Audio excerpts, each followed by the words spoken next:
Number 10. The Rat Dungeon. If you were alive in London, England during the medieval period, you would was anyone alive in the medieval period in London? have definitely heard about the Rat Dungeon, since this punishment struck paralyzing fear into the hearts of even the most hardened criminals. This was a cell that was located at the bottom of the London Tower, where prisoners were shackled and chained in complete darkness. But here's the thing, the dungeon was connected to the nearby river and just below the river's waterline, so that when the water levels rose, all the rats that lived along the riverbed would be pushed out of their shelters and forced to swim downstream. This would of course lead the hungry and angry rats towards the entrance of the dungeon, where they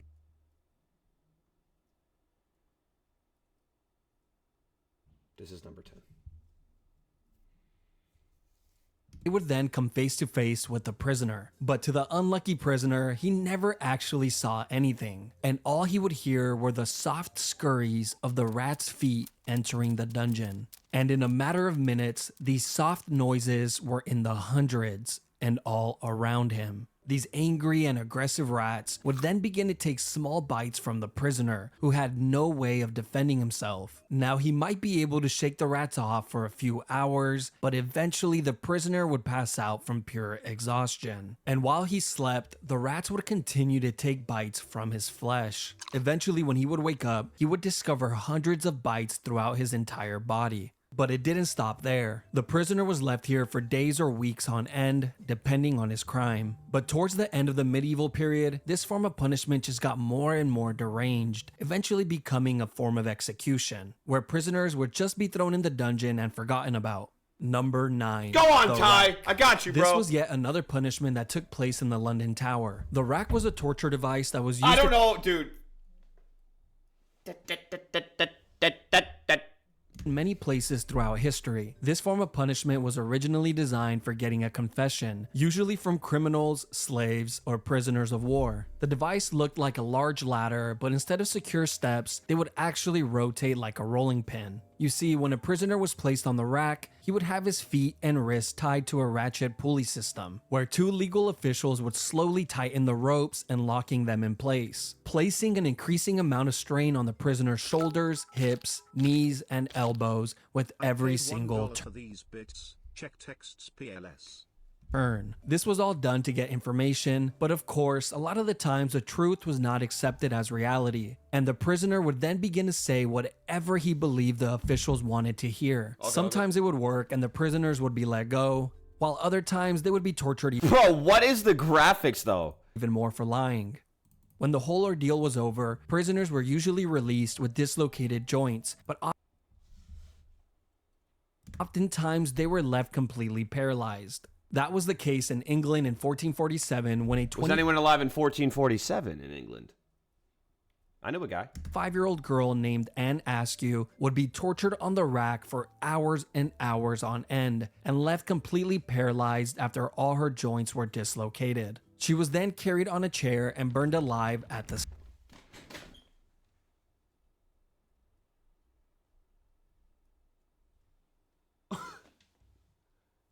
What? What could she have done? stake. All this because she read and memorized scriptures from the Bible, which she preached in private to a small group of women, which were the exact women she refused to name and expose. You know what? What a hero. You know what? Quick round of applause for a fucking hero this is. Educating the women and saying, I'm not taking you down with me. Educated the women. Educated the women of the fucking, of the country, of the town, and said, I'm gonna go down for it. She ain't no snitch. But also back in the day, if you were a woman, you would probably just die if you attempted to do anything besides float around like a beautiful fairy. Not kidding either, by the way. During her torture. You see, during this time period... You know what they used to do? I actually know a little bit of all about this. No funny shit. If there was rumors, let's say I thought someone in the chat, let's just think a girl in the chat, let's say I said they're a witch. Okay? And let's say enough people voted and said, yeah, I think she's a witch too. No bullshit. You know what they would do? What's good, Karma? They would tie you in a chair or in something and they'd throw you in the water. Stay with me now. You'd either drown and you weren't a witch, or you would somehow get out Like, untie yourself and come up, and then you'd be a witch. And then they would kill you because you were a witch. So, in their process of debunking whether or not you were a witch, it was a die-die scenario. There's nothing you could have done. Followed any religion other than the Catholic Church, you better not say a word to anybody. Genuinely. Including your own husband, which was the person that turned her in. And her husband turned her in. To all my women out there, don't date losers.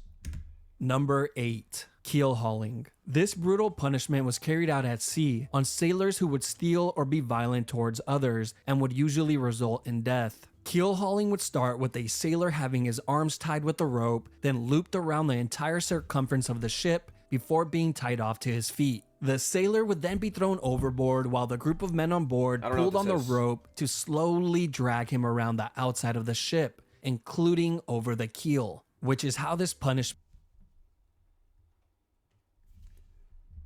gets its name. But a lot of the times, the sailor wouldn't even have to worry about it, since they were dead before they ever reached it. Kinda just depends on how hard the guys on the rope feel like working that day. Not only would the sailors be drowning and getting their backs and necks broken on the keel, they were also getting sliced apart like a cheese grater by all the sharp barnacles on the outside of the ship. But if by some miracle a sailor actually happens to make it all the way around the ship without dying, one of 3 things will happen. 1, he would be sent for round 2, and for sure be dead by then. 2, be freed and allowed back on the ship, where he would then slowly die to infections. Yeah, bro. Or 3, live the rest of his life single and being made fun of, since he was now fully covered in scars from head to toe. Number 7, crushed by elephants. Oh! Now we are getting to the part of the list where living is no longer an option. This form of punishment has been used by many countries throughout history, but was most recently used by India in the 19th century, which In the what century? That was actually 26 years ago. 27 years ago. is really not that long ago if you really think about it. Like, your great-grandma could have witnessed one of these. What type of crimes would you have to commit to be crushed by an elephant, you might ask? Well, apparently if you failed to pay your taxes, that was good enough. And of course, stealing or being an enemy soldier was also a great way to become a tortilla. But the most disturbing case in history was when the 4th Mughal Emperor of India ordered an enormous amount of criminals to be crushed to death in a single day, simply because he was bored and needed some entertainment. The Okay, so what? guy who forgot to pay his taxes, crushed. The man who stole an apple from the local market, crushed. The little orphan who jaywalked across the street, crushed. The man who Okay, TikTok. I'm not taking any more chances on any warnings for my live stream. So I'm still on the Twitch if you guys want to come watch the stream. But I'm not taking no chances, y'all. Okay? TikTok, I love you guys, man. I will be live again soon. Follow up. Tons of clips coming your way. I am live on the Twitch still. Twitch is still going to be live. Hopefully I catch some of you guys there, and if not, I'll be back again soon. I just can't take any chances. I love you guys, TikTok, from the bottom of my heart. Appreciate y'all. Road to 50K followers. Get in! See you on the stream. Ski.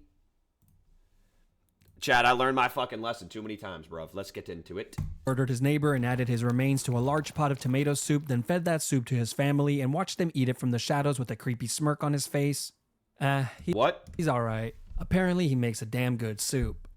There are a few ways that this public execution goes down, but one thing always stays the same. There's always a guy on top of the elephant controlling its every move. Now that's sad for the elephant because they're going to blame the elephant, but it's actually the sick fuck loser on top. And this was very intentional, as this was meant to showcase just how amazing the ruling class were.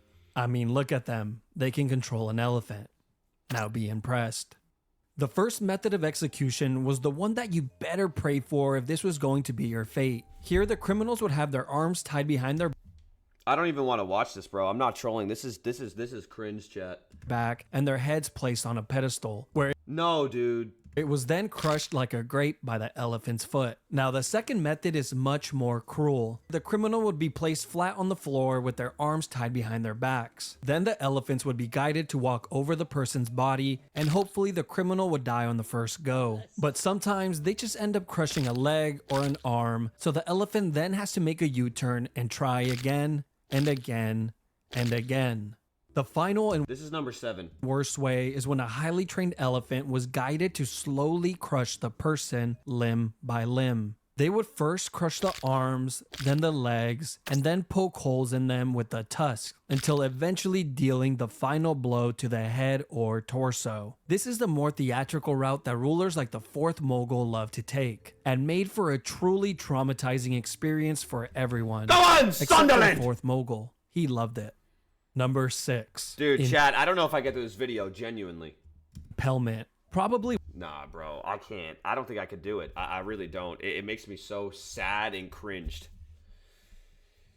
one of the grossest and most cruel forms of punishment on the list. This has been used by a few countries throughout history, but was most recently used in Egypt in the 17th century, usually against criminals that were highway robbers, grave thieves, or anyone who would try and start a rebellion. This punishment would start by having a criminal lay flat on their stomachs with their arms tied behind their back. They would then be sliced open with a razor to increase the size of their back door. And as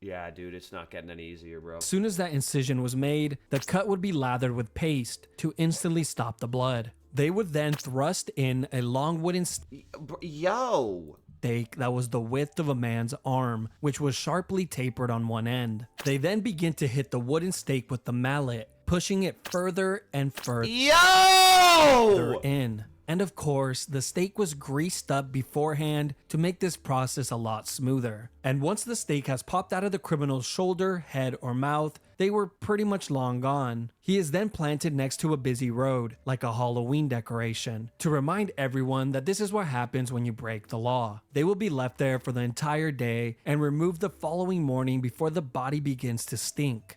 What the fuck? But wait, there's another version of this as well. You see, on some occasions, the criminals would only be impaled just deep enough to keep them in place, but not too deep that it would cause immediate death. They would do this by having stakes that had a seated position on them to prevent the person from sliding down any further. They would then be placed on a busy road where they would suffer for hours and hours, pleading to people walking by for help, Yes, sir, until Dominic. eventually succumbing to their wounds. Number 5. Poena Coulée. I hate the graphics too, genuinely. I don't like the graphics. I wish if the graphic I know it's animated and silly, I don't like it. Poena Though. Coulée is Latin for penalty of the sack. And that's exactly what it was, just a lot more terrifying and cruel. This was an exclusive punishment for anyone that would murder their own family members. This was first seen in the 2nd century in Rome, but would later be used by the Germans in the 18th century. This all begins with a convicted murderer being placed inside a thick leather bag. But just to make sure the man isn't lonely, they would then add a dog, a rooster, a viper, and a monkey. I don't know what these animals did to deserve this, but hey, at least the evil family murderer doesn't die alone. Once all the animals are added inside the bag, it is then sewn shut, creating an almost airtight seal. Now you would think this would be horrible enough, but no, this is just the beginning, because as soon as the bag is sewn shut, it is then tossed into the ocean.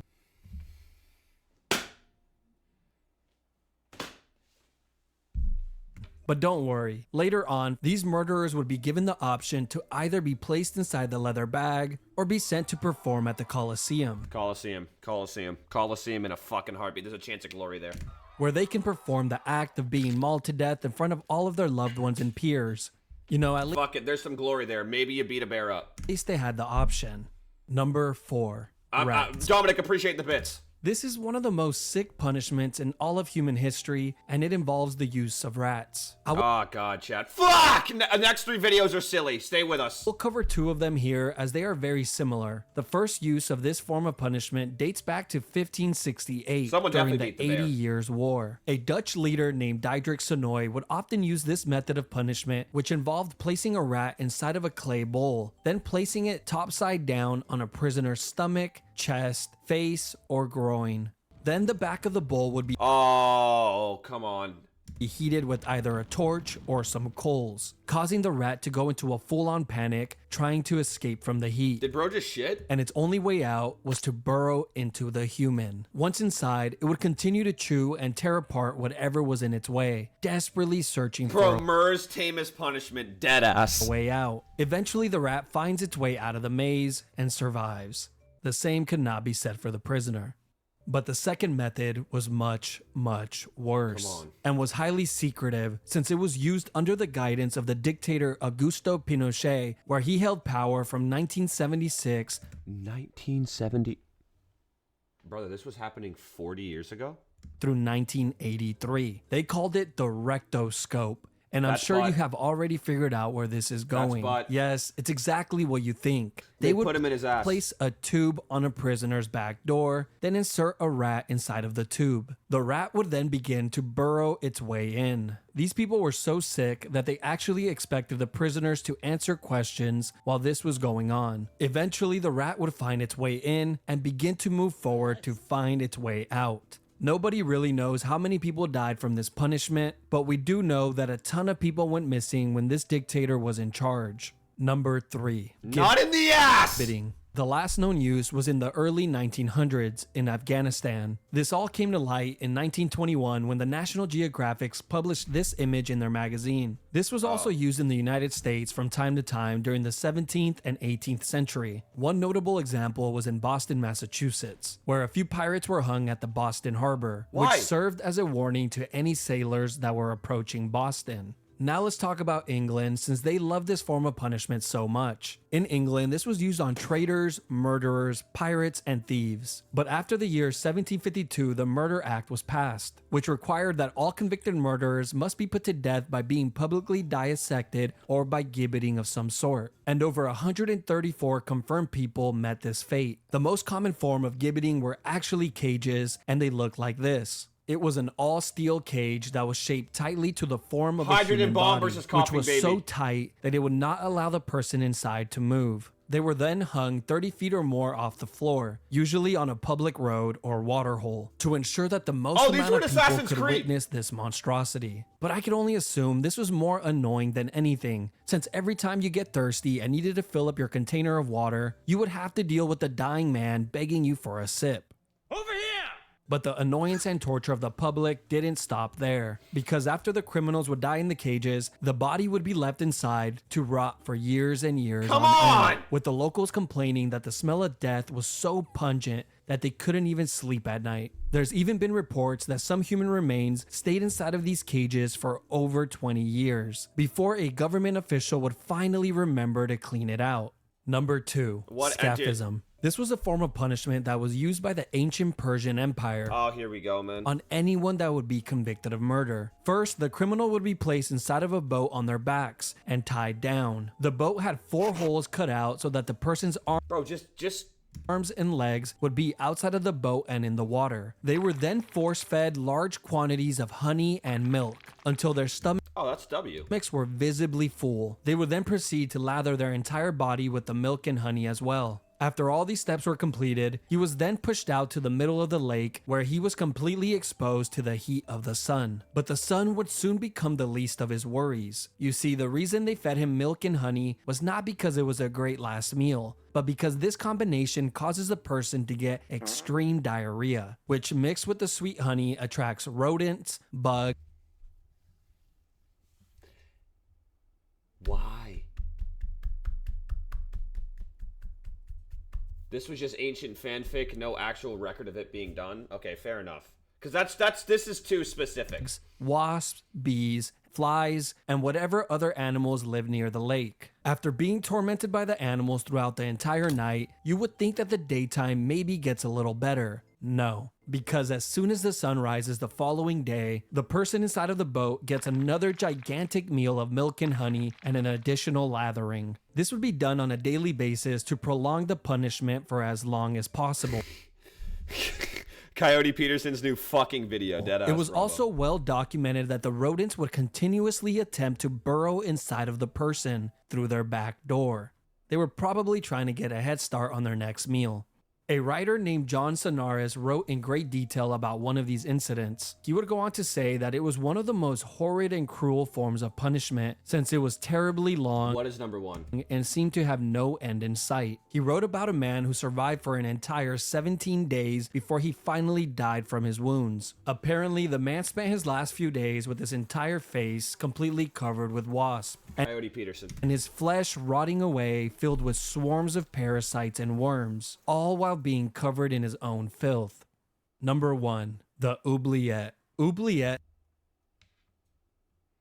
simply means to forget in French. This was a punishment that was used in many places throughout history, including in the London Tower, which had a small and confined room called Little Ease. Not only was this room pitch black, it was also so small that prisoners could not sit, stand, or lay down